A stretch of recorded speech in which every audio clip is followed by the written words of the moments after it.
Na sa bansa si Pangulong Rodrigo Duterte matapos ang matagumpay niyang 6-day state visit na nagpapalakas po ng ugnayan ng Pilipinas sa tatlong mayamang bansa sa gitnang silangan.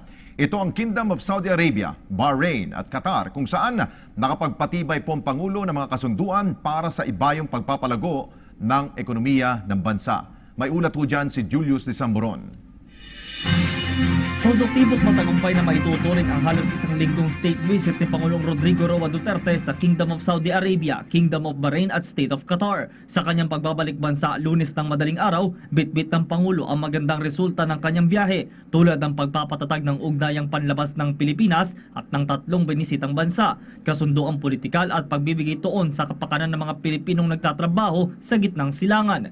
Naging mainit ang pagtanggap sa Pangulo ng mga Pilipino habang siya ay nasa Gulf States. Personal ring sinalubong ng Pangulo ang nasa 150 repatriated OFWs na binigyan ng amnestiya ng Saudi Arabian government.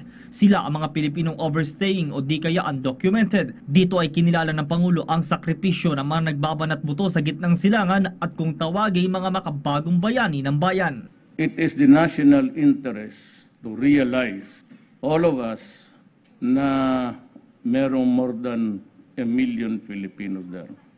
And that is why in every state and to every head of state that I talk to, ini-stress ko yan that the Middle East is a region of great importance to our country. It is the home of the largest number of Filipino workers overseas. It is our partner for our conventional energy needs. It is an emerging source of broader two-way trade and investments. Nagpaabot din ng pamahalaan ng 10,000 pisong cash assistance bilang ayuda bukod pa sa iahandog ng DTI na ayuda sa pagnenegosyo at DOST na mga scholarship sa mga anak ng mga OFW. Lahat ng gustong umuwi na Pilipino doon makakauwi. You can now be with your family and loved ones. Ang gusto kong yung ospital, tapos yung makauwi na yung may masakit, unahin yun.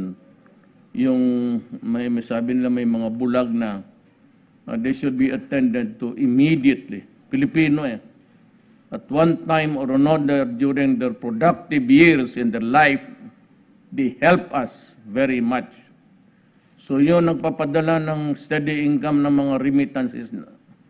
So kailangan magbayad tayo at malaki ang binibigay ng overseas workers.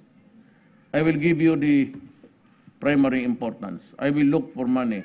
Itinuturing naman ni Social Welfare Secretary Judith Tagualo at Labor Secretary Silvestre Bello III na interagency action ang pagtulong sa mga OFW saan man sa mundo. Kinukunan sila ng information, nandyan kinukolekta ng ating social worker para sa referral. Makapunta sila sa field offices natin, pati DOAs nga kasama dahil yung health needs nila. Yun ang gusto ni Presidente. Kausap ko yung Minister of Labor ng Doha. I'm going back there in 2 weeks' time para ayusin namin yung naiiwan mga 86 na runaways na nakatira sa shelter ng Philippine Overseas Labor Office doon sa Doha. Pipilitin namin na mapapauwi sila. Lubos ngayon ang pasasalamat ng ilan nating mga kababayan nang sila'y mapauwi ng bansa. Bininta ako ng old employer ko, tapos ibibenta ulit ako ng new employer ko, kaya tumakas na po. Maraming salamat kay Tatay Nigo. At sa lahat ng bumubuo ng pagtulong sa OFW. May parating pa din daw sa bansa na panibagong batch ng mga repatriated OFWs. Sa datos ng DOLE, aabot sa 500,000 individual ang hindi dokumentado na nasa gitnang silangan. Sa bilang na ito, may nasa 3,000 na ang nag-avail ng amnesty. At para mas ibayo itong matutukan, nagpadala na din ang kagawaran ng sarili nilang augmentation team. Samantala, bitbit din ng pamahalaan mula sa pagbisitang ito ang nasa $952 million worth of new investment na makakabuo ng libu-libong trabaho para sa iba't ibang sektor.